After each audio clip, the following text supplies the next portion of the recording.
This one thing could be stopping you from achieving your dreams. Hi, my name is Dr. Meghana Dikshit. I'm the author of the book You Matter and Brain and Performance Expert. Today I'm going to talk about this one thing that may be stopping you from achieving your dreams. But before we dive in, please subscribe to the channel and hit the bell icon. If you are someone who's constantly seeking validation or is worried that you might fail, or people might just know that you are someone who's a fraud, then there's a possibility that you are having this psychological pattern which is called as imposter syndrome. Yes, imposter syndrome. Have you heard it before? Type heard in the chat box if you have heard about it before. Now I want to talk about this one big problem that most people face, especially the people those who are high achievers. This is a critical issue that you must deal with. If you are someone who's constantly feeling fear of failure or feeling the need of validation, feeling the need to underplay your achievements because you truly believe that you probably don't deserve them, the success that you have achieved has come because of luck and not because of your skills and talent. If you're someone who is constantly feeling that if people know you really, they will really know that you are a fraud.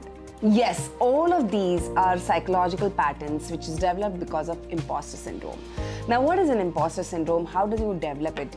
You develop it at a very young age when you have probably been, in an environment of emotional neglect, or your achievements are always questioned, or you've been criticized for not doing better in your life. You grow up thinking that your locus of your validation or locus of your attention is always going to be external validation. And no matter how good you are at what you do, you're constantly going to feel like you'll be exposed and you're not really good enough. And this is something that needs to be dealt in a very scientific manner, because this one thing may be coming in the way of you and your dreams. So let's start working on this imposter syndrome, uprooting it and creating a better life for us. If you're ready, type ready in the chat box and get your pen and paper so that we can dive straight. I'm going to give you several strategies to overcome this imposter syndrome. The first strategy is recognizing all your accomplishments and your achievements. Now, you don't do that in your head. What you do is, this is a typical exercise that I suggest everybody to do who has imposter syndrome. And this is something that comes from personal experience.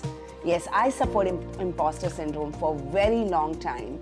And this one strategy, when I did it every single day, really made a huge difference for helping me getting over my imposter syndrome. So what I want you to do is, I want you to take a pen and paper every single day, make a stipulated time, okay? And sit down with your pen, your paper, and start writing, giving it a number of every accomplishment and every achievement you have so far had. Now, I know people, those who have imposter syndrome, even though they are high achievers, they are going to look at every accomplishments of theirs and going to feel that this is not worth celebrating. This is not even an accomplishment. Well, you have to work on that negative self-talk. No matter what it is, no matter how you feel about that accomplishment, even if it's the smallest of accomplishment, you're going to make a note of that accomplishment. The challenge here is to overcome that negative self-talk that you have around your accomplishments, because you minimize your accomplishments very often. So make a note of every single accomplishment. Go back in your life. Acknowledge your strengths, acknowledge your capabilities, acknowledge your skills. Acknowledge how you solved somebody else's problem. Acknowledge how you helped someone. And every small achievement that you've had ever in your life, right from the childhood, make sure that you every single day write at least 5 of them. And do this activity straight for 30 days. A lot of you are now at this point of time are going to get the resistance and going to feel, ooh, do I really have so many achievements that I can write for 30 days? Because you have to write 150, right? And trust me, it's not difficult. You've already done so much in your life. I know you're here on this channel. You've definitely done things that you are not acknowledging. So make sure that every single day you write 5 of your achievements. And also let me know in the chat box to begin with. Tell me 5 of your achievements that you remember at the top of your head right now. Put it in the chat box and let everybody read it. This is another strategy. Okay, the second strategy to overcome imposter syndrome is when you recognize your achievements and when you acknowledge them, you also publish them, you verbalize them, you talk about it to your loved ones, you talk about it to people. This is not boasting. For a long period of time, I felt I don't want to boast about my accomplishments. People will get to know about it. When you overcome your negative self-belief of, first of all, not believing that you have accomplished anything with your talent because you're contributing everything to luck, second becomes very, very, really intimidating. How can I talk about myself? What will people think? They'll think I'm unnecessarily boasting, because this is another way of minimizing yourself. So second strategy is start talking about your past experiences, your past accomplishments, and what you have done in the past. Trust me, this one strategy will start turning around your image that you have in the world. Listen, we are living in a world of 8 billion people. Nobody has the time to actually go and do a lot of research on you. So a lot of times what is seen is what is believed. And if you are someone who's not showing people what you have done already, you are at the loss, because people are not going to make an effort to look for those evidences. They don't have time. So it's your moral responsibility to go out and talk about your accomplishments. It begins here. Now you have to talk about it in the chat box today itself. The third strategy is challenging your negative self-talk and your negative beliefs. Look, what you believe about yourself is not entirely true. You have a very skewed perception of yourself, and that's the reason you're overly critical. Maybe you were raised in an environment where a parent or maybe some adult in your family or in your education system was extremely critical about everything that you did. And eventually your own self-dialogue became critical. So you have to learn to challenge your negative self-talk. Question your negative self-beliefs that is it really true? Seek for evidences from the past. If you feel you're not good enough, look, when you apply the first strategy of documenting your accomplishments every day, you're going to actually rewire your belief that you feel that you're not good enough. This is a great strategy, but being more conscious about your self-beliefs and negative self-talk will really help you to turn it around. Maybe using some affirmations, maybe using some mantras, anything that helps you to start concentrating on more positives than more negatives will really, really go a long way. The fourth strategy is seeking support. Sharing about your feelings and how you feel about yourself to your loved one, to your friend who trusts you, who encourages you, or maybe seeking a support from a teacher or a coach who is there to encourage you and telling them that you truly feel that you're not good enough, and you might feel that people are exposing me, people may know who I am. It actually helps you to build your own self-image. Let me tell you something. There was a time in my life when I used to feel so low about myself. My self-dialogue was so critical. In spite of me being amazing at the work that I do and me producing great results, I always contributed it to the luck. I always told myself that I have to be humble. Being humble doesn't mean that you compromise on your self-worth. These are two different things. So I would constantly minimize my accomplishments, and I would just simply say, I don't know where that came from.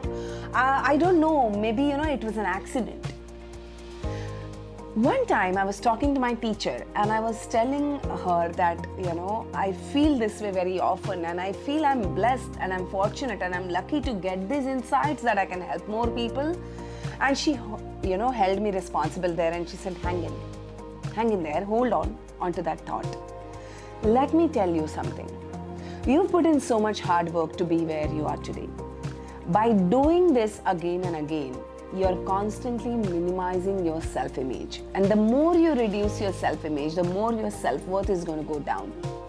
And it's going to be a self-sustained negative cycle. So till you find that trust in yourself, trust the trust I have in you. Oh my God, that one sentence that my teacher said, trust the trust that I have in you, was a game changer for me. So find that person in your life who has a deep trust in you. And if you don't know anybody, seek help here. I'm here. I know you are great. You wouldn't be listening to me here. Trust the trust that I have in you. Maybe we didn't meet personally, but I know someone who comes to this channel is a person who is dedicated and committed, who's seeking solution. That speaks a lot about you. And there are very few people, those who are seeking solution. So trust the trust that I have in you and take that in your life, in your stride, and go ahead and find and create that community that is more supportive for you. The next strategy is embracing failures and turning them into learning opportunities. Reframing your setbacks into growth opportunities. See, yes, all your accomplishments are great, but true success is what you actually do when you fail. How do you talk to yourself? How do you change your mindset? What solutions do you seek? Everything that you have done in the past and the failures that you may have experienced and the way you're criticizing about them, can you turn them into your learning opportunities rather than blaming yourself for those mistakes? How can you start viewing those failures or the choices that you've made that had helped you to grow in your life so that today the successes that you have in your life, you can contribute to the mistakes that you have made in the past? See, when you look back on your life, the way you look back and smile is more important when you want to get over imposter syndrome. The next strategy is to celebrate everything that you do in your life. Look, most people, those who suffer from imposter syndrome, are perfectionists. They are overachievers and they are never happy with themselves. They never feel that they have reached a destination. They all the time feel that, they have to still do more and still do more and still do more and still do more. Look, I'm all for it. I'm all for achieving more success. I'm all for achieving greater achievements. And you will do it because you're capable. But if you don't stop at one achievement and celebrate it, you're going to burn out very soon. And then you are going to start procrastinating. You're going to get distracted from your plan. And then you are going to criticize yourself even more. Call yourself lazy because you have not rested enough. Does that happen to you? Let me know in the chat box. If fun is something that you feel is, oh, I'm only going to have fun or celebrate when I do this. When I have $10 million is the time that I'm going to call myself successful. Well, that's not how your brain works. Your brain works on encouragement. Every small celebration is very important. It could be a small celebration, but the feedback to your brain is very important about your celebration. So which of these strategies are you going to start using? Let me know in the comment section quickly. And if you like the video, give me a thumbs up, share it with at least 10 people whom you think has imposter syndrome. See you soon.